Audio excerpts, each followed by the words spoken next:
Hello friend, हम अपने last video में डिफरेंट टाइप ऑफ सेट पढ़ रहे थे, तो आइए इस वीडियो में हम उसे कंटिन्यू करते हैं। चलिए बिना देर के वीडियो को हम स्टार्ट करते हैं।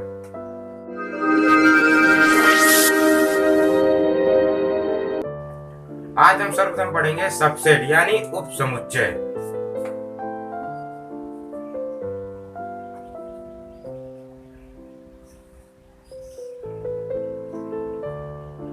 सबसेट यानी उप समुच्चय।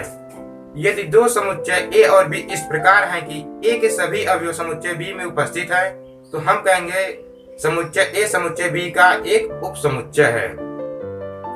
दो समुच्चय ए और बी इस प्रकार हैं कि ए के सभी अवयव बी में उपस्थित हैं, तो हम कहेंगे समुच्चय ए समुच्चय बी का एक उप समुच्चय है। इसे हम निम्न प्रकार प्रदर्शित करेंगे कि ए सबसेट बी।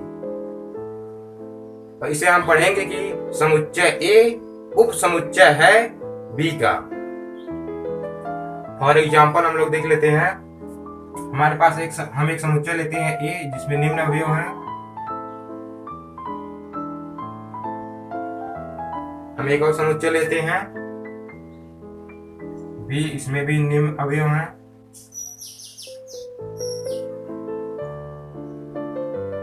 आप सब देख पा रहे होंगे कि समुच्चय ए के सभी अवयव समुच्चय बी में उपस्थित हैं, तो हम कहेंगे समुच्चय ए समुच्चय बी का एक उप समुच्चय है।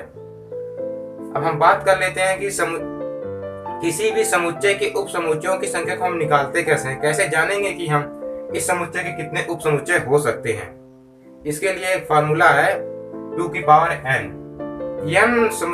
n अवयव वाले समुच्चयों की संख्या को निकालने के लिए हम फार्मूले का प्रयोग करते हैं 2 की पावर n। 2 की पावर n यहाँ पे हमारे अवयवों की संख्या को प्रदर्शित करता है। जैसे मान लीजिए हमें इसी समुच्चय के उप समुच्चयों की संख्या निकालनी है। इसमें हम देखेंगे 3 अवयव हैं, तो हम 2 की पावर n के स्थान पर 3 करेंगे, हमारे टोटल 8 अवयव आ जाएंगे। जी हाँ, इस समुच्चय के टोटल 8 उप समुच्चय होंगे। अब हम बात कर लेते हैं अपने अगले टाइप ऑफ सेट के बारे में, जो कि है हमारा proper set, proper subset and super set.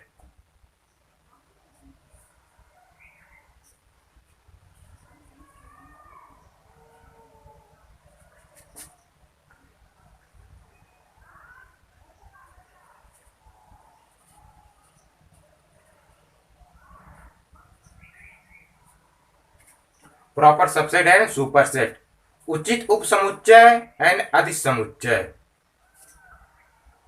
यदि दो समुच्चय ए और बी इस प्रकार हैं कि ए के सभी अवयव समुच्चय बी में उपस्थित है, पर बी में कम से कम एक अवयव ऐसा भी हो जो ए में ना उपस्थित हो, तो हम कहेंगे समुच्चय ए समुच्चय बी का उचित उप समुच्चय है, और समुच्चय बी समुच्चय ए का एक अधिक उप समुच्चय है। फॉर एग्जाम्पल यहाँ पे आप लोग देख पा रहे होंगे समुच्चय ए में 3 अवयव हैं और समुच्चय बी में 4 अवयव हैं, पर समुच्चय ए के सभी अवयव समुच्चय बी में उपस्थित हैं, पर डी नहीं। यानी समुच्चय बी में एक ऐसा अवयव है जो कि समुच्चय ए में उपस्थित नहीं है, तो हम कहेंगे समुच्चय ए समुच्चय बी का एक उचित उप समुच्चय। इसे हम निम्न प्रकार प्रदर्शित करेंगे कि समुच्चय ए समुच्चय बी का उप समुच्चय है। यहाँ पे देख रहे हैं डी समुच्चय ए में उपस्थित नहीं है, तो हम कहेंगे बी समुच्चय ए का एक अधि समुच्चय है। इसे हम निम्न प्रकार प्रदर्शित करेंगे।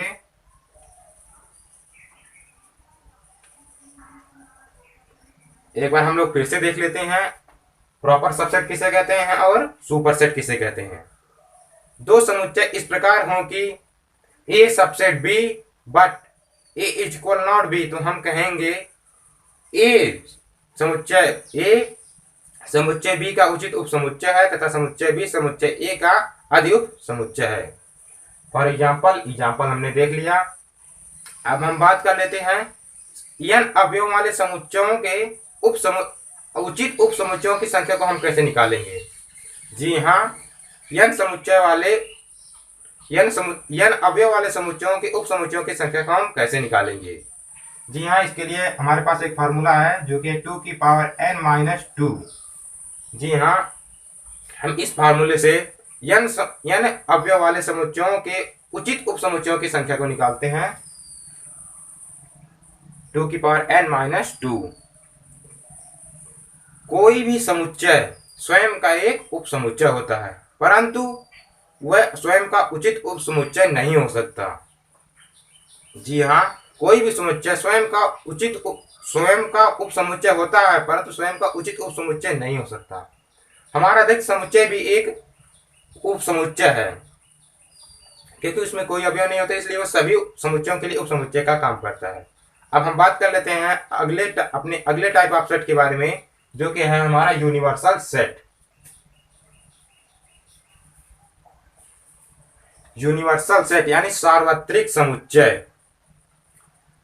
यदि किसी निश्चित संदर्भ के लिए दिए गए समस्त समुच्चय किसी निश्चित समुच्चय के उपसमुच्चय हैं, तो हम कहेंगे कि वह निश्चित समुच्चय ही हमारा सार्वत्रिक समुच्चय है या यूनिवर्सल सेट है। एक बार हम लोग फिर से इसकी डिफिनेशन देखते हैं। किसी निश्चित संदर्भ में दिए गए समस्त समुच्चय यदि किसी निश्चित समुच्चय के उपसमुच्चय हैं, तो हम कहते हैं कि वह निश्चित समुच्चय हमारा सार्वत्रिक समुच्चय है या यूनिवर्सल सेट है। अब हम बात कर लेते हैं इसे प्रदर्शित करते हैं, कैसे करते हैं। यूनिवर्सल सेट को हम कैपिटल यू से प्रदर्शित करते हैं। फॉर एग्जाम्पल, इंग्लिश वर्णमाला के सभी लेटर ए टू जेड हमारे इंग्लिश वर्णमाला के वावेल यानी ए ई आई ओ यू के लिए सर्वश्री यूनिवर्सल सेट का काम करते हैं या सार्वत्रिक समुच्चय का काम करते हैं। अब हम बात कर लेते हैं अपने अगले टाइप ऑफ सेट के बारे में, है जो कि है हमारा घात समुच्चय। ऐसा समुच्चय यानी सभी उप समुच्चयों के समुच्चय को हम घात समुच्चय कहते हैं। यदि कोई समुच्चय ए है तो ए के सभी जितने भी उप समुच्चय बनेंगे उन्हीं के समुच्चय को हम घात समुच्चय कहेंगे। यानी समुच्चय ए के सभी उप समुच्चयों के समुच्चय को हम घात समुच्चय कहते हैं। जैसे कि हमारा कोई समुच्चय ए है, अब इसके जितने भी उप समुच्चय बनेंगे उन्हीं के समुच्चय को हम कहेंगे कि ये हमारे घात समुच्चय हैं। घात समुच्चय को हम पी ए द्वारा प्रदर्शित करते हैं। पी ए हम देख लेते हैं इससे कितने घात समुच्चय बनेंगे। घात समुच्चय की संख्या को निकालने के लिए हम 2n का प्रयोग करते हैं। यह यहाँ पर भी हमारी अवयवों की संख्या को प्रदर्शित करता है। यहाँ पर हम एक एग्जांपल लेते हैं कि जैसे a इज इक्वल 1 and 2। यहाँ पे हम लोग देखेंगे कि समुच्चय ए में 2 अवयव हैं, तो इसके कितने उप समुच्चय बनेंगे। तो 2 की पावर 2 हम करेंगे, यहाँ पर हमारा आ जाएगा 4। जी हाँ, हमारे समुच्चय ए के 4 उप समुच्चय बनेंगे। हम देख लेते हैं ये कौन कौन से हैं।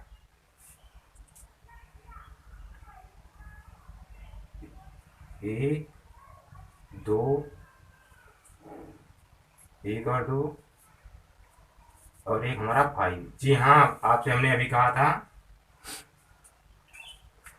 कि हमारा 5 सभी समुच्चयों के लिए उप समुच्चय का काम करता है, इसलिए हमारा 5 रहेगा। हम यहाँ पे एक उप समुच्चय बनेगा 1 1 2 और एक ये स्वयं का उप समुच्चय होगा और दूसरा 5। टोटल हमारा 4 उप समुच्चय बने। अब हम देख लेते हैं कि एक घात समुच्चय के रूप में हम इसे कैसे लिखेंगे। पी ए इज इक्वल कर देंगे तो ये हमारा घात समुच्चय के रूप में हो जाएगा।